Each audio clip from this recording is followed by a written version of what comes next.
again, we gather in search of the truth, dark, and mystery. It's the Drunk Turkey Show. Big development today in the investigation into the murders of 4 University of Idaho students. According to state and local officials and court documents, 28-year-old Brian Christopher Kohberger has been arrested. He was arrested and arraigned this morning in Pennsylvania. We have new details on what Brian Kohberger was doing right before his arrest. Police says a tactical team burst in to arrest the Idaho murder suspect. He was in pajamas and latex gloves, stuffing trash into Ziploc bags. Hey, greetings from the year 3000. It still sucks.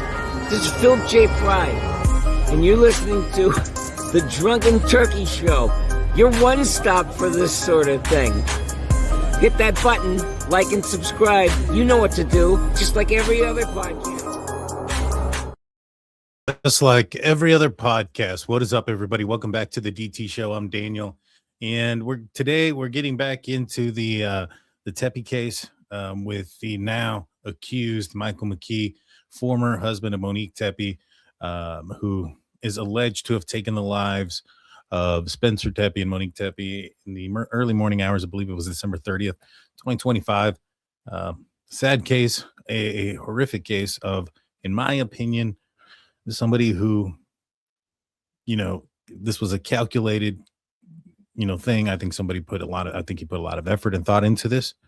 And some charges have been brought up that I think are going to kind of play into what I've been thinking.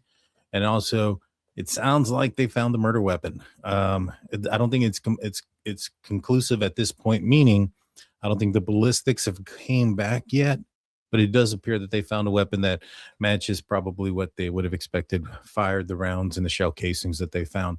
And so we're going to get into all that. Hit the like button, hit the subscribe button, ring that notification bell. If you want to support the channel, we got a QR code right here in the corner. Check that out. That's to donate to the PayPal. If you guys want to do that, I'd appreciate that. But without, and I want to say also thank you to the mods, our subscribers, our viewers. Please hit the like and subscribe button. We're trying to hit 55,000 subscribers. I'd appreciate it if you guys help me get there. Without further ado, let's get into it. I'm a little rusty. It's been a few days since I've done this. I took a couple days off. I went out on a trip to Pennsylvania, to Pittsburgh out there, and unfortunate stuff happened. My team lost. We're outside. We're out of the playoffs now. It is what it is, but hopefully next year will be a better year. It's gonna be a lot of changes for my team, so we'll see what happens. For those that are wondering, I am a Steelers fan, and so we'll see what happens next year. I'm excited for the new things to come. All right, so let's break it down. Let's look at this. Let's take some of these things one step at a time. Now, I've read the headlines. I've seen a few things, but I haven't read everything. You guys know if it's not highlighted, I really haven't read into it. And so you're going to get my reaction and my thought process as we go along through this. One of the things I want to touch back on was the probable cause affidavit. And the reason behind that is because before the information about the gun coming out, I'd seen, some people that were talking like, is there enough evidence? All they have is the vehicle driving around, some of the same stuff that we heard those that were, defending Brian Kohberger per se. And I was like, I get it. I understand, this is a fairly small probable cause affidavit, especially compared to what was put out there for Brian Kohberger. 19 pages versus, I think, 2-3 paragraphs of that. I think it's right here, one paragraph really about what happened and why they believe they got their person. Now, this is something that I would have expected out of the Brian Kohberger case. In fact, I had mentioned it multiple times that I was surprised about the length of the probable cause affidavit. Those that are watching this for the first time or watching me for the first time, a little bit of background on me. I'm ex-law enforcement, so a little bit familiar with probable cause affidavits and things of that nature. And so this one just had the bare minimum, and I felt like there's probably going to be a lot more information. And, when this entire situation occurred, the double homicide, I immediately thought that, based on, we didn't see a vehicle pull right up to the home. We saw a person, or we found out that there was a person that was walking up to the back. We knew that there was cameras up front. I wondered if this person had cased out the area. I wondered if this was a calculated type of offense, and I believe we're going to end up finding out that that's the case. So let's go back to the probable cause affidavit. This says here Columbus Police Homicide Unit Team 2 was advised, responded, and initiated an investigation. And this is, after they've discovered the bodies. During the subsequent investigation, detectives were able to identify a suspect through neighborhood video surveillance. The suspect was tracked to a vehicle which arrived just prior to the homicides and left shortly after the homicides. Detectives were also able to identify the vehicle further and link it to Michael Mckee. Detectives located the vehicle in Rockford, Illinois, and found evidence of Mckee in possession of the vehicle prior to and after the homicides. So, to me, this means that there's more than just the fact that he, to me, that's just, although it's one paragraph, there's a lot to be taken out of it. Yeah, they were able to track it back to his car. Now, they said it's his car, not a vehicle that matched his car, not a vehicle that looks like his car, his car. So I wonder if there's a license plate. I wonder if there's something, that they have, especially if they have it on one of these cameras from the police units, one of these flock cameras, I think is what they call. And so his car tells me they somehow are able to determine it's his. They know he was in possession of his car before and after the murders. It tells me they have surveillance of him in his car, probably leaving his residence or leaving the residence or leaving the area from his residence and returning. Now, for it to have been a meaningful event and something that was not exculpatory per se, when he left and returned must have been around the time or after the time that what do you call it? It wouldn't be outside of the murders, meaning he didn't leave, because I think it's going to take, I'm not sure what's the distance there, but it's going to take some time to travel from Illinois to Ohio. And so it's not like he left, Illinois at 3:30 in the morning and then the murders happen at 3:52 a.m. Well, hey, it's almost impossible, virtually impossible for him to be in those two places at the same time. So they must have some sort of video and surveillance of him leaving and returning, and it still account for the time it took for the distance to travel and to commit the crime. So that's the other thing that they have out of this. The other thing that I'm assuming that they have is they're probably going to have a lot of camera footage of his vehicle traveling all the way across there. I wonder if there's any toll roads. I'm not familiar with the area. But in fact, I'll Google search that here in a second. Yeah, let's see. How many toll roads are there? Toll roads between, where was he from again? It was Illinois. Rockford, Illinois.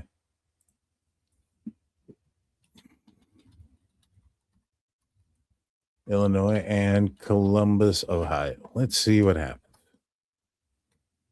Yes, you encountered toll roads traveling primarily on I-90 East and then on Ohio Turnpike, 80 and I-90, which are toll selected in Indiana and Ohio, requiring payments via pass, easy pass, or cash credit. Now, sure, maybe he was able to get around those type of things. But I'm sure there's going to be other cameras that are out there that are going to also capture his movement. But if he went through a toll road, if he ended up, in fact, going through a toll road, that might also be able to show more evidence, of him inside the vehicle, in the car. Because that's one of the things that it says. It shows evidence of him in possession of the vehicle prior to and after the homicides. So if he's driving through a toll road, and they got a picture of him, front license plate in the car, picture of him inside of it, I think he's pretty Dunskies at this point. Now you got a weapon. If the ballistics match, this is a slam dunk case. There's, in my opinion, this guy has very little movement here. Let's see. And they found the vehicle in his possession prior to and after the homicide. So to me, I think there's a lot here, just to kind of, pull out from just one paragraph of the information and the evidence that they do have. But let's see what else they may have here. Weapon found on the property of Illinois surgeon accused of killing ex-wife and Ohio dentist, police say. A weapon linked to the deaths of the Ohio dentist and his wife was found at the property of the woman's ex-husband and Illinois surgeon charged in the fatal shooting, police said Wednesday. After his arrest, multiple firearms were seized from the property of Michael Mckee, one of which police think is the murder weapon. Columbus Police Chief Elaine Bryant told NBC News Mckee is the ex-husband of Monique Tepe, 39, who was found dead with her 37-year-old husband, Spencer Tepe, last month at their Columbus home. He was arrested 400 miles from the crime scene Saturday and charged with 2 counts of aggravated murder. That's quite a bit of a distance. That's quite a bit of a distance. Now, that should say something. You know, for those that think that maybe perhaps this was like a crime of passion, which it's not. In fact, we'll move this over to this article here, which indicates that Michael Mckee hit with upgraded counts of murder charges hours before court appearance. So this goes on to say that charges against the man accused of murdering his ex-wife and her new husband, a prominent Ohio dentist, were upgraded Monday, hours before his scheduled court hearing in Illinois. Michael David Mckee, 39, is now charged with 2 counts of aggravated murder over his alleged killings of Monique and Spencer Tepe, in their Columbus home. Now, I went and just kind of, Google search what would constitute aggravated murder in Ohio, and it's under Ohio Revised Code 2903.01, is a severe felony for purposefully causing someone's death with prior calculation, especially during the felonies like kidnapping or rape, and against other specific victims like children under the age of 13, or police officers. Carry severe penalties, including life imprisonment with or without parole, and the death penalty, pending on specific circumstances and jury decisions, making it more serious than standard murder. And basically, the big part about this is the calculation, the prior calculation, and design. So it's just the premeditated aspect with the calculation aspect. Now, this comes just before he was, I think it was before his arraignment. I think it's what it said. Right before his appearance. And so what does this say? What does this tell you? What does this tell me? Put in the comment section, pause this right now. I want to hear what you guys think. You guys in the live chat too. Let me pull up the comments. What do you guys think this means? What do you think they found? To me, what I think they found is they got his phone, and they probably found searches for Miss Tepe. They probably found, Google searches, maps, things of that nature, maybe even found maps in his vehicle, things like that. But evidence of planning and calculation, which, like I said before, when this first occurred, I was like, the fact that the person didn't just drive up, the fact that the house wasn't ransacked, the fact that the person's, their bodies were found in their home tells me that, in their bedroom, near their bed, tells me that they were surprised. This person made entry and went straight in there. That was the purpose. I thought it was very calculated. To the point where I thought that maybe perhaps this was maybe another Bryan Kohberger type of person. And the only reason I thought that was because when you have somebody, who's lost their lives in the manner like this, the first person law enforcement are going to look at are the exes.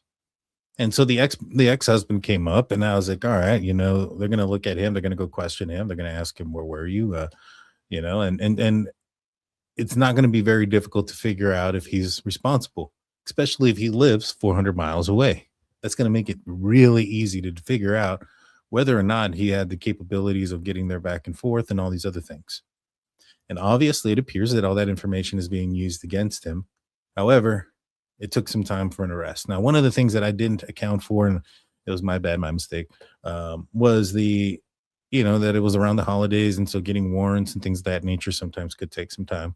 It was around New Year's. And so, when I had Elena Smith from Crime Scene Collective on, and she asked me, what do I think happened? I said, I think that this is a very calculated crime. I think somebody came in here with this intention.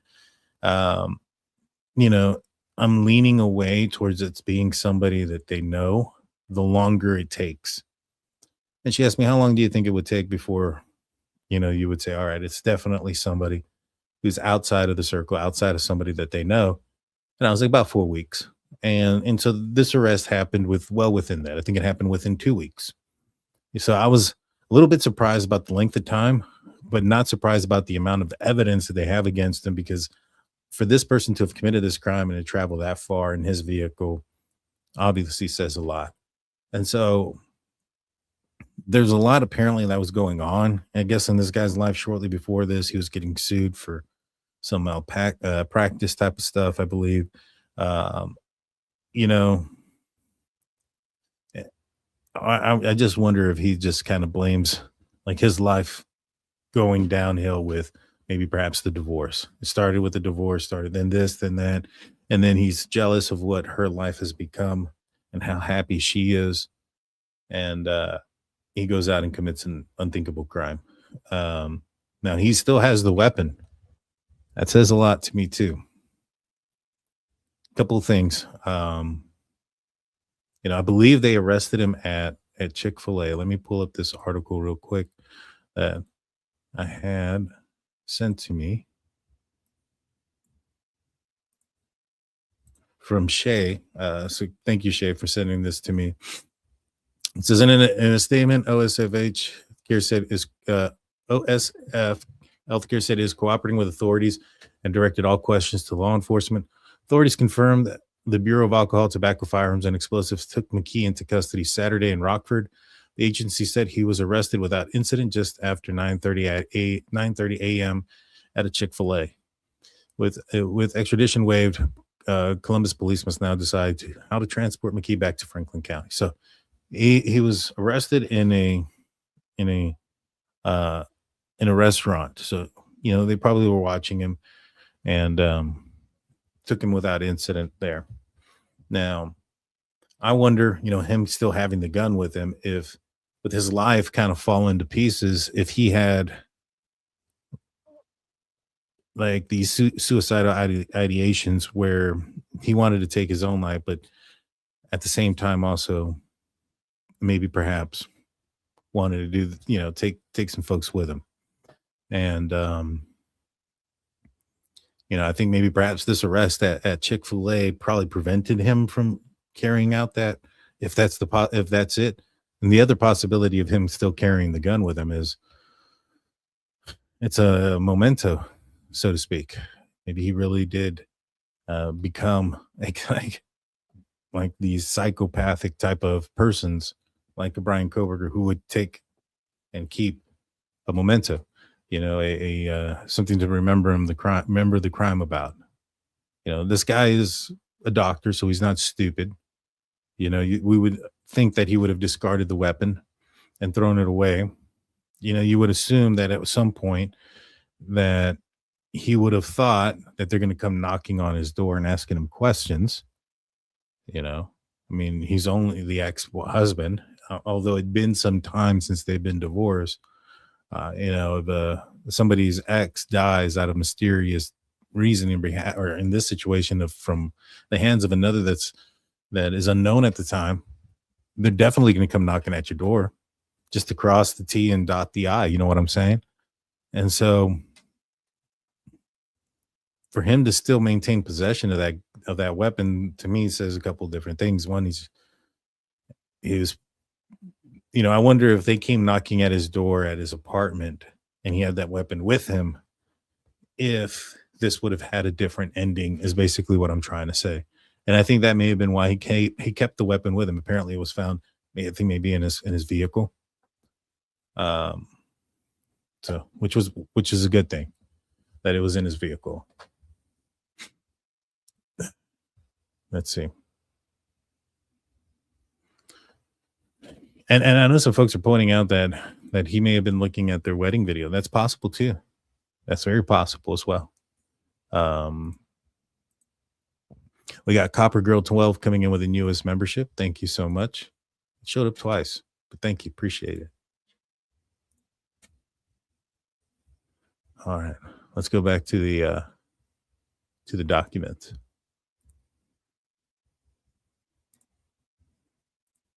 So weapons found. Let's go back here. I haven't read all this. Maybe it's going to tell us about it being a Chick-fil-A after all. A weapon linked to the deaths in the of an Ohio dentist and his wife was found at the property of the woman's ex-husband.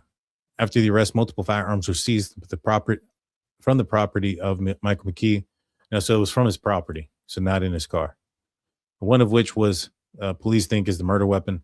Mckee is the ex-husband of Monique Tepe, 39, who was found dead with her 37-year-old husband, Spencer Tepe. He was arrested 400 miles away from the crime scene. Brian said she could not comment on the motive. What we can say is that this was a targeted attack, Brian said. This was a domestic violence attack. Columbus police did not have previous reports or calls involving the ex-husband at the Tepe's home, which the couple moved into in 2020, Brian said. Mckee, 39, and Monique Tepe married in 2015 and divorced because of incompatibility. 2 years later, after they were already living separately, records show, the family members said that they lived together for only 7 months and alleged that Mckee was emotionally abusive. It was so impactful that she had to leave the relationship so abruptly to get out of it because she was so worried. She said Rob Mesle, Spencer Tepe's brother-in-law. Brian said McKee's vehicle was seen on security video near the Tepe's home just before the murders. Police have said that there are no signs of forced entry at the house. Officials have not provided details about how Mckee entered his ex-wife's home. This begins such an ongoing and very fluid investigation.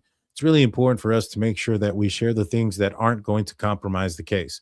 So what does that mean? That means they have a lot more information that they just don't want to say or put out there yet. This is probably a very, very strong case against Mckee. I know that some folks might see the fact that it's a one paragraph affidavit. They're not coming out with a lot of information and get this false pretense that this is a weak case. I doubt it. I extremely doubt that. I think this is going to be a very strong case against Mr. Mckee. I wouldn't be surprised if he takes a plea deal. Let's see. The couple were discovered deceased in their Columbus home on December 30th after worries and friends and colleagues called authorities. Oh, and that's the other thing. So a lot of people were asking, like, how did they know that the time of death was at 3:53 p.m., I believe, is when I think that's what the probable cause affidavit said. How do they know? Well, we got video, right? We got video of him walking in the alley. If any of that video, and there's also a video out front too, kind of pointing at the direction, the police camera. If there's audio to any of that footage, it's going to hear the fires, the shots being fired. Kind of like in the Brian Koberger case, how we could hear all the stuff that was going on in the house, kind of muffled and things of that nature from 50 feet away. Well, those cameras weren't very far away from where the residence was. So I wouldn't be surprised if that happens. Depending on which bedroom it was, that camera from across the street may have captured the flash bangs, the flash from the gun going off. That may be even captured on camera from across the street. So there's a numerous amount of ways. I don't think anybody woke up, or I don't think law enforcement used that specific time frame unless they had some sort of video or audio that kind of showed or displayed that was happening. For instance, I don't think anybody woke up in the middle of the night and said, "Oh, I heard gunshots and I think I looked at my phone and it was 3:52." The reason behind that is just because they may, that's going off of somebody's memory. Memory isn't always the best, even if they looked at their phone and things like that. You would definitely see something more like approximately 4 a.m., something to that effect, or approximately 3:50. I don't think you'd come with a specific time frame.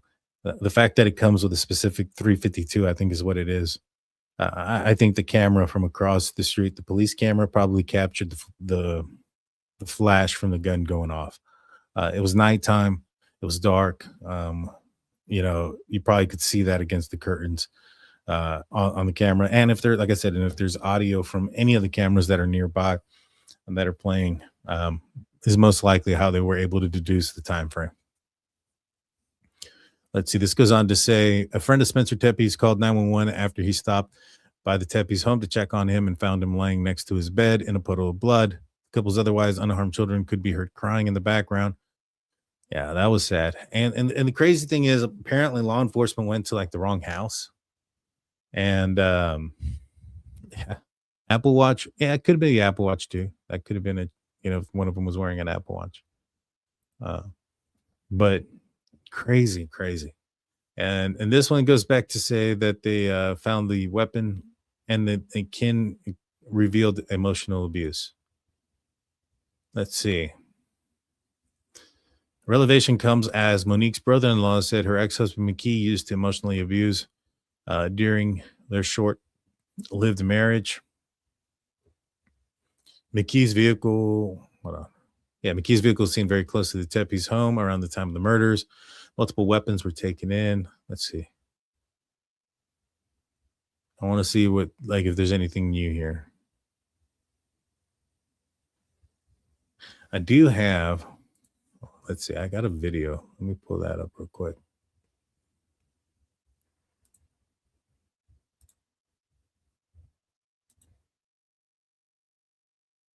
So I'm going to pull this up. Give me one sec. And this is the guy.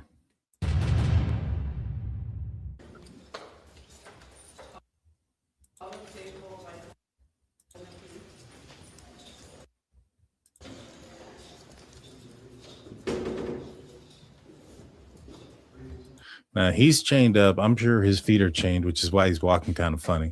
I was trying to see if I can get a grasp of his, like if he had like a gait. But he's kind of wobbling around, but I think that's because he's probably his ankles probably shackled. Taller guy. Third quarter, the defendant is present in custody. Your name, sir, for the record? Michael Mckee. Have you had a chance to speak with him? Yes, Your Honor. What's your position in this? Yes, at this time, Your Honor, on behalf of Mr. Mckee, I will assert his right to counsel. I will assert his right to remain silent. And Mr. Mckee believes that the most expeditious manner in which he may defend himself against the charges pending in Ohio and to plead not guilty would be to waive his right to an extradition hearing and to have a governor's warrant and to agree to his immediate transportation to Ohio. Understood, thank you. We will set this matter then for 2 o'clock on Monday for status on the transfer. Thank you. Anything else we can do today? Not from this one.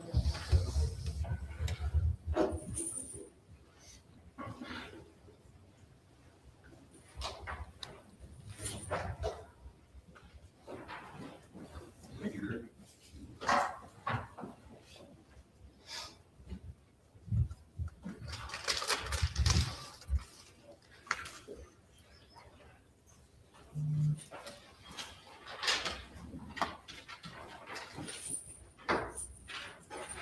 Thanks, everyone.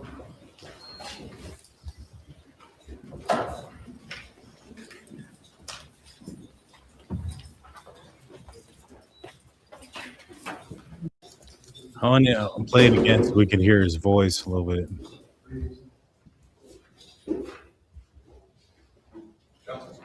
Alexander. Third quarter, the defendant is present in custody.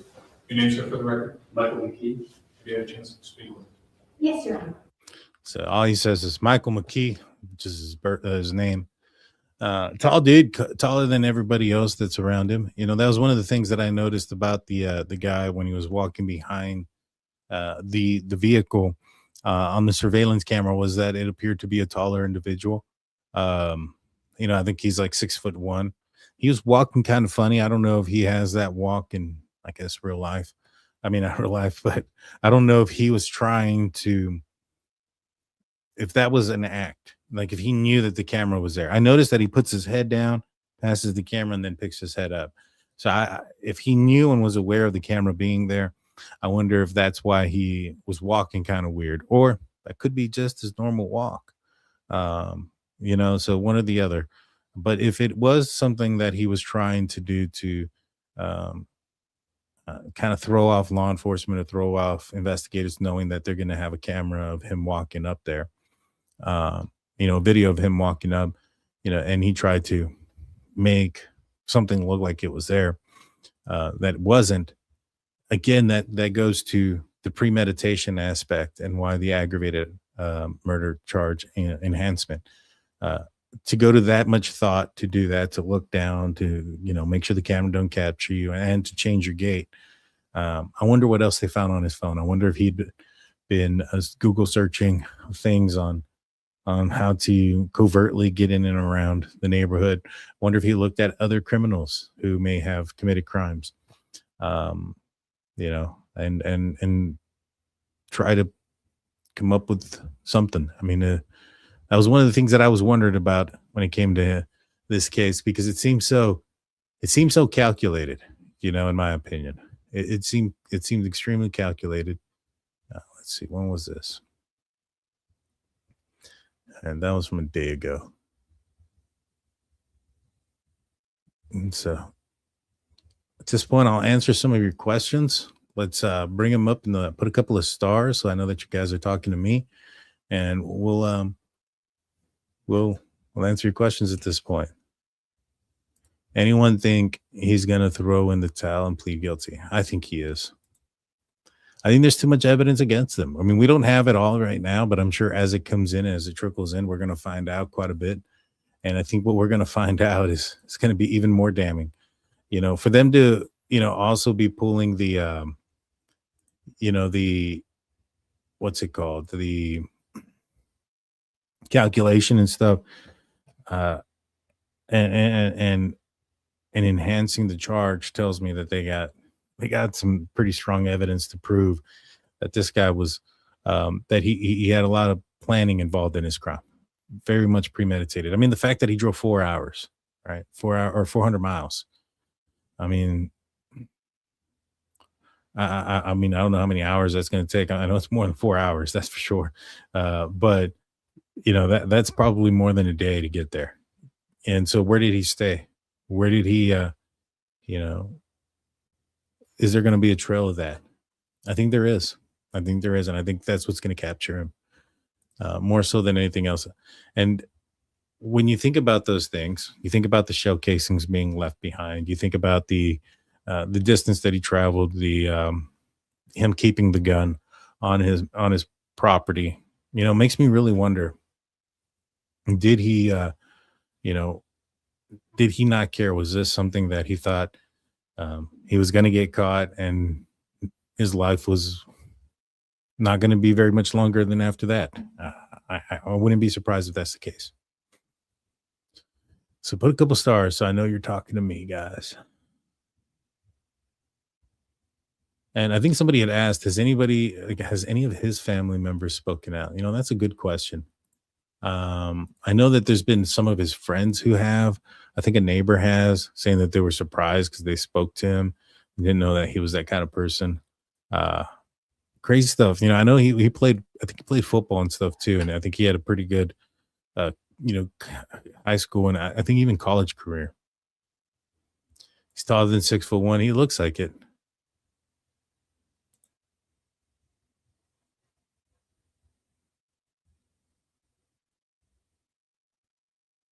But I think the average height of everybody of a man is like 5'9" now, 5'9" or 5'8". So at 6'1", that's a few inches taller than the average person or the average male. I personally I'm not 6'1". I'm just shy of 6 foot. So I'm a little bit taller than most, but yeah, this guy would be taller than me too.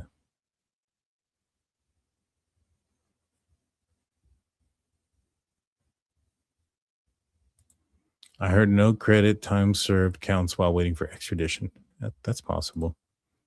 Do you think he's been, hold on, give me 1 second. I'm going to put this on the bigger screen. It's closer. There it is.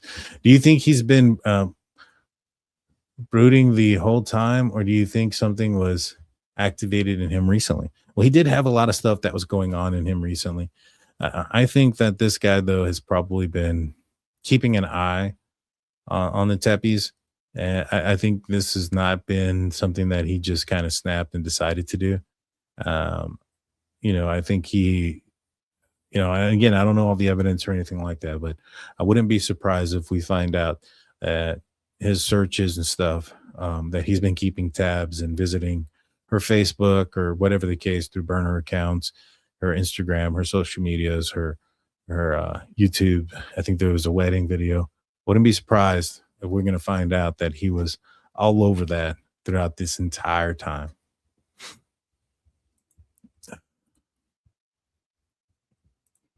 Pretty sure they have the weapon. Do you agree? I think it's most likely. It sounds like they do.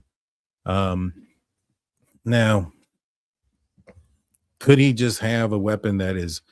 Could he have had two of them? Right, got rid of one, kept one, just in case they come looking, so that the ballistics don't match. Say, hey, no, that's my gun. I don't think so. I think it's going to end up being the gun, but it hasn't been confirmed 100% yet.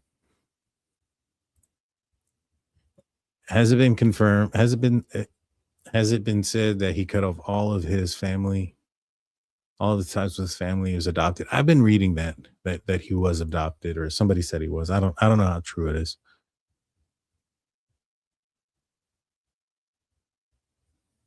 Not really a question, but their address was 1411 4th Street, and the cop went to 1417 Summit. How do you even mix those up? That's a good question. I wonder where 1417 Summit is. I need to look at a map, because, like, for instance, I was just in Pittsburgh, and the streets there are confusing. Sometimes, they'll have streets that here in Texas are alleys. They're not streets, but they're considered streets. They have their street names and stuff like that, and so it gets a little confusing sometimes. I wonder, but that's no excuse for this guy. I was new there. This guy works there. He's a police officer. He's supposed to know better. But I wonder if he went to an alley thinking it was the residence, or vice versa. I wonder how far away it is. But yeah, no excuse. That's not an excuse. He should have gone to the right spot. I have no idea how they confused the two. None. 7 hours each way. There we go. Thank you, Kel. So you can make it in one day. You can make it in a day there and back. That's straight driving. I mean, you would anticipate him needing to stop somewhere, but let's see.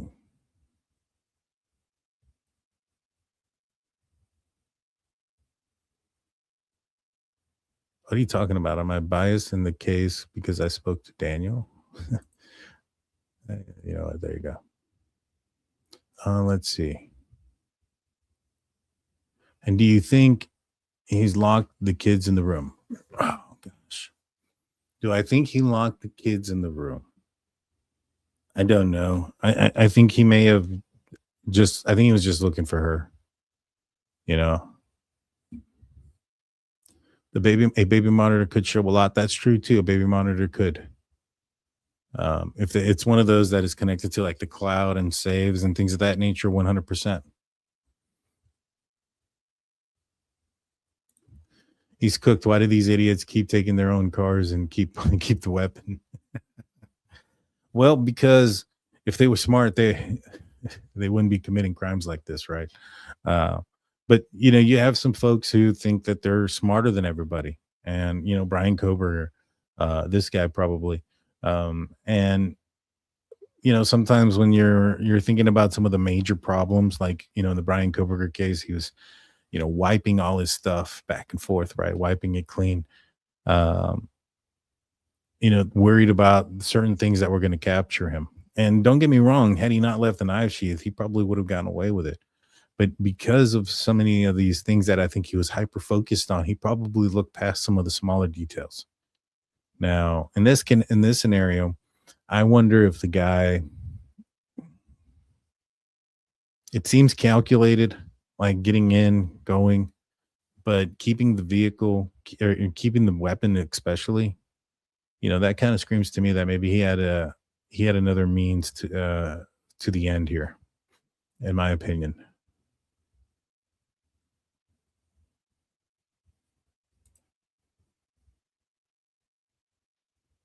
Let's see.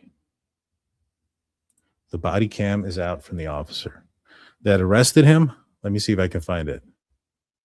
Yeah, thank you for letting me know that. Is that on YouTube?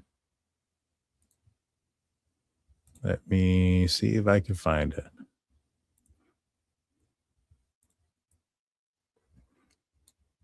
Okay. Michael Key arrest body cam.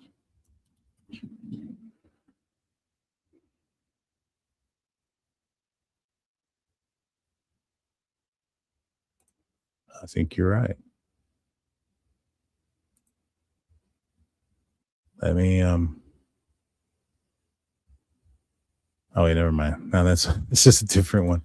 I was like, I think you're right. No, it's not it. The one I found is I-640 shooting. Let me see if I can find it here. Give me a second. If somebody does have it, please email that to me real quick.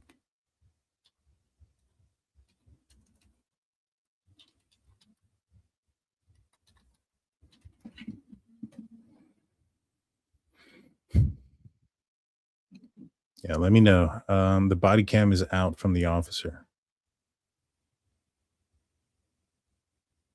Oh, of them going to the wrong house. My bad. I thought you were talking about Michael McKee's arrest. I was like, holy smokes. Yeah, I saw that. He was whistling, walking up there. Yeah, the guy probably seems like feels like a big idiot. I wouldn't be surprised. Not saying he is one. I'm not saying that at all. Everybody makes mistakes. You know what I mean? And his mistake cost a lot of people, a few people that were really close to the Tepes, a traumatic experience that they're never going to unsee, going into that house and a few more hours. I think it'll make another hour that those kids had to wait to get help. And so that's what his mistake cost. I don't think it's going to cost the case. I don't think it's going to cost anything else other than that. Probably maybe a paycheck or two of his. I wouldn't be surprised. Or at least, some sort of time at work at the very least. But yeah. Spencer's brother-in-law said that he first met Monique in 2018, which was only 1 year after her divorce with Mckee. Do you think part of his anger was because she moved on so quickly? I mean, it could be. I think that if you have a guy like this who's holding on to a grudge for this long, I think the mere fact that she left him is probably driving him up the wall, right? And then you add that on top of meeting somebody. Now, he's a vascular surgeon. Now, I'm going to assume he's a narcissist. Now, that's just my assumption. I'm not a doctor at all whatsoever. But I would assume a narcissist, it would be a person that could carry a grudge like this for this many years, to have not moved on, right? To have committed a crime like this after so long. If that's the case, I mean, what it kind of sounds like, I mean, this guy probably couldn't take the fact that she left, and then the fact that she married somebody else, and then it's somebody who's a dentist, right? To him, he's a surgeon. She married a dentist. How could you, he's probably like, how could you leave me? I'm a doctor. I'm a vascular surgeon, and you're leaving me for a dentist. And, I think that could probably add it to it. And then there's kids. I wonder if he and her talked about kids. Now, he's all about himself. If he's a narcissist, well, he probably didn't care about that aspect, which is probably why he didn't do anything to the kids. Right. So I don't think them having kids is like something where he was like, oh man, I wanted kids and you had kids with somebody else. I don't think that was part of it. Which is, like I said, why they probably are alive. But what he did take away was what, he wanted, which was, a marriage, her. And he took away, that away from them. And I hope this guy gets what he deserves. I really do. But I think that there was more than just, like had Monique, I don't think like had Monique waited another year or 2 years to meet somebody and then get married, that the outcome would have been different. I probably would suspect that had Monique not met somebody, this guy was probably going to be showing up, knocking on the door, acting all crazy, doing a bunch of other things. I think Spencer being involved probably held him at bay, which is why he had to cowardly enter in the middle of the night to do what he did, and just kind of like what, was said about Brian Koberger in one of his final hearings, that, you had to do it like a coward in the middle of the night with a gun, right? So, in this situation with a gun. And so, couldn't stand up to him. So I think that relationship probably kept him at bay from contacting her and things like that, which I wouldn't be surprised if he did. I wouldn't be surprised if she had like anonymous phone calls or random friend requests from profiles that she didn't recognize, things like that. That's probably all him. If she had any of that. I don't know that for a fact. It's just me kind of spitballing based on, the type of person that this guy most likely is if he committed this crime. Again, everybody is innocent until proven guilty. I strongly suspect that there's going to be a lot of evidence here. Now, if we go through it and that evidence doesn't pop up, like, that evidence don't exist that I'm expecting, then we'll have that conversation, right? But as of now, it appears that there's going to be a pretty strong case against this dude. Let's see. Hey, Sirius, how's it going? Thank you. Did they ever say the dog was in with the kids? That's a good question. I have no idea where the dog was. None whatsoever. It seemed like his life was in a spiral too, similar to BK. I believe that was the case too. The body cam of the officer. Yeah, I realized that. I apologize. I was all looking for it. I got confused. I even get confused sometimes, guys. Did they issue a gag order on this case? Not that I'm aware of. Not that I'm aware of at this point. I don't think so. Which is why they've come out forward talking about they believe that they have the murder weapon. I don't think they've had a gag order. I just think they've got they don't got any loose lips there with the Columbus Police Department. Which kudos to them, not getting information out like rapid fire and things turning into speculation or things turning into conspiracy. So far, I think they've done a really good job. Thank you. I appreciate that. He felt like the dentist was below. I'm pretty sure that's what he felt like. And I think that probably drove him as well. If you hit DT's picture below the thumbnail, it'll take you to, oh yeah. Yep. So sorry, guys. There are two streams going on. I probably should say this more often. There are two streams going on. We have one with is the landscape view and then one for the portrait view. I probably did that backwards. But what it is so YouTube's allowing us to do multiple streams on different types of formats. And so if you go to the channel and you hit live, you'll see that there's two of them. As Sirius says, the one without the phone and the in the title is the one that has the original just regular view. And so we have a community that does watch off of a cell phone, and they prefer the longer view, kind of like the TikTok view, I would say. And so it's broadcasting a TikTok view and a landscape view like a YouTube normal video would. So it is in two places. I probably should have brought that up way earlier. I apologize that I didn't, but thank you, Sirius, for pointing that out.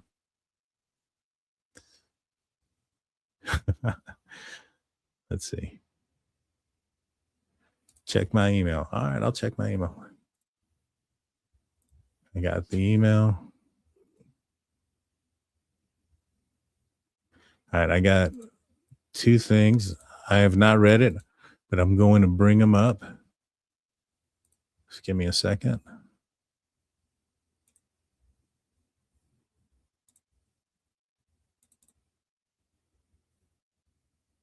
Okay. I know the suspense.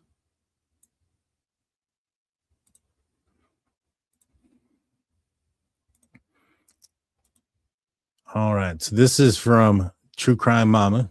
It says diabolical source tells me that Mike Mckee worked on December 29th and he had a cot reserved at a hospital to spend the night that evening. That evening before the morning of the Tepe's murders, which happened early in the morning hours of December 30th. The source stated that he left his cell phone on the cot room that night, then allegedly left the hospital, drove to Columbus, murdered the Spencer and Monique before driving right back to the hospital, 14-hour round trip, clocking in at 11 a.m. on December 30th. Freaking knew it. I told you guys that he left his phone somewhere. I thought it was at his house. But I told you guys that he left his phone somewhere. That this was super calculated and that we're going to find out a lot. I'm telling you that footsteps that he was making, he did that on purpose. This guy probably watched a lot of this true crime stuff. I wouldn't be surprised if he watched some of these, Brian Koberger channels and, to try to see, how he got caught type of thing. I knew that was the case. Let's see. According to this source, federal authorities contacted the hospital on 1-8 and 1-9. This is the reason why it took a long time too, is because he had his phone there to get information about his whereabouts. The source tells me that on 1-8, when the hospital was contacted, Mckee was in surgery operating on a patient. The coincidences with the relative who told me their family member had 10-hour surgery performed by Mckee on 1-8, then was arrested on Saturday, January 10th at a Chick-fil-A in Rockford. I do my best to vet my sources' information before sharing, but all this information is alleged. Mckee has been charged with 2 counts of aggravated premeditated murder. Authorities firmly believe they have the correct person charged, but all suspects are innocent until proven guilty. Again, I told you guys, this guy seemed like this was super calculated. Felt like this guy went through a lot of planning, and it seems like I was coming up right on this one. Let's see, there's more to this. Why was Dr. Michael Mckee arrested by ATF? According to a source who spoke to me, the condition of the anonymity, Dr. Michael Mckee was arrested by the Bureau of Alcohol, Tobacco, and Firearms and Explosives after allegedly providing false information on a required federal firearm purchase form. A source says that Mckee is accused of lying about his residence address when completing the ATF paperwork while purchasing a handgun in Las Vegas. The information provided was reportedly known by Mckee to be false at the time of that it was submitted. Okay, so he's had this plan for a while then. If he purposefully lied about some information about purchasing the handgun, and it sounds like this may be the handgun that he purchased, he's purchasing it across country, kind of similar to Brian Koberger purchasing his weapon, but Brian Koberger, also Brian Koberger purchased it in his own town. I think old boy was staying in Vegas, Nevada for a while. It was when he was part of his job, and so purchases a weapon across country, so it makes it more difficult to track. Man, it feels like he's taking some pages out of the Koberger handbook here. The information provided was reportedly known by Mckee to be false at the time of it was submitted. This allegation aligns with information that surfaced yesterday regarding a Las Vegas medical malpractice lawsuit. Court record shows Mckee was never successful. He served because the address and phone numbers he provided were later determined to be invalid. I wonder if he was going to do something else.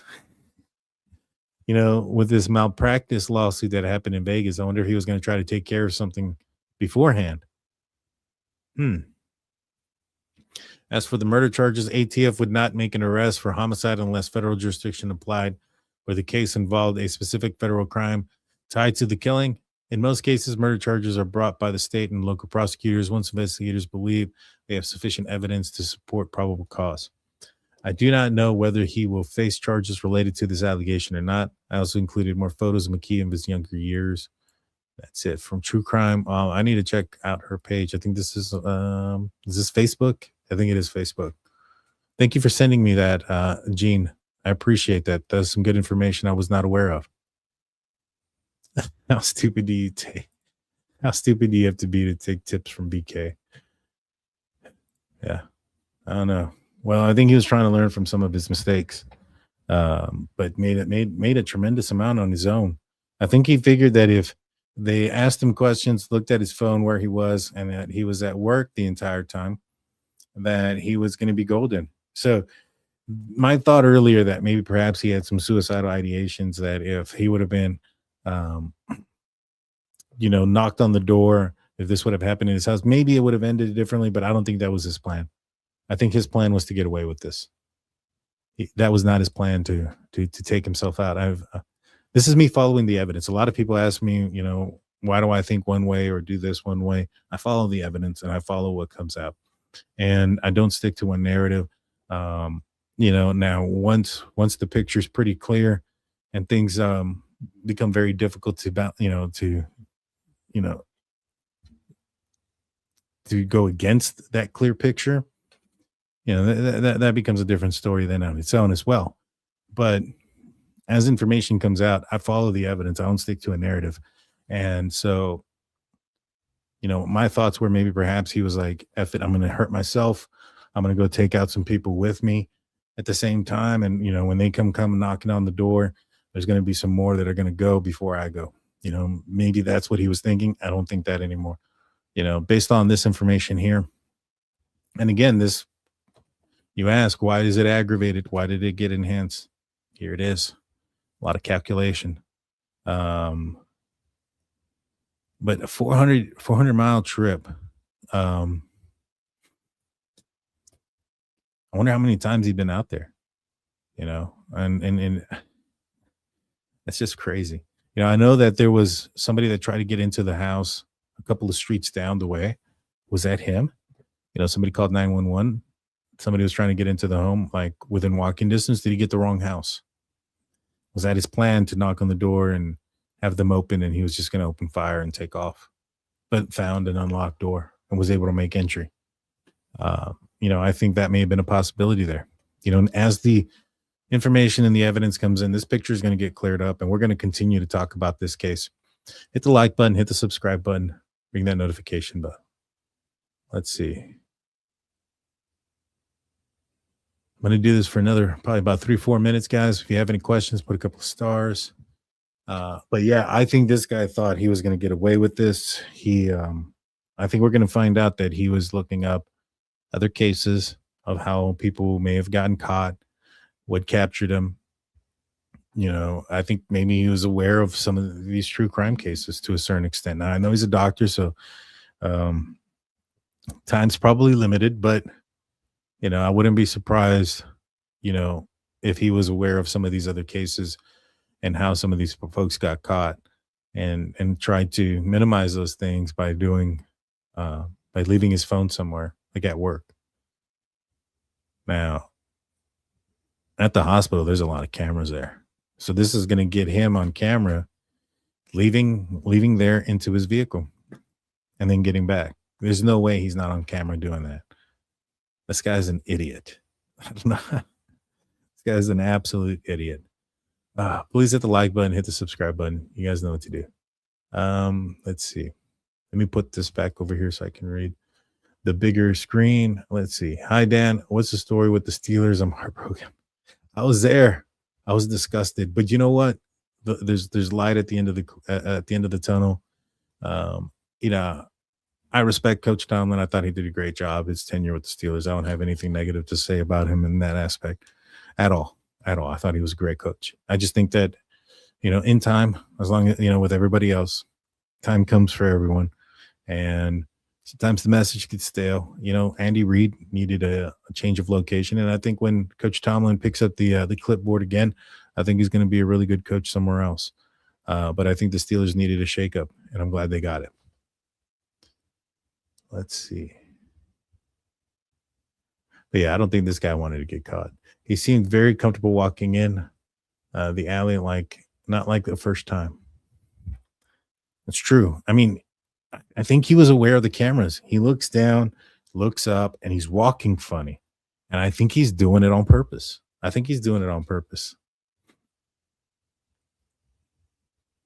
No common sense, nah. And it could be just the narcissism is so real and so big, like he thinks, they're going to ask me, I got an alibi, I'm going to be here. It doesn't matter what else they're going to say. They got no case. And so he doesn't think out any other part of his trip. The fact that he's traveling 400 miles and there's cameras and everything else in between there. This guy's an absolute tool. He's an idiot. Absolute tool. Go Seahawks. Yeah.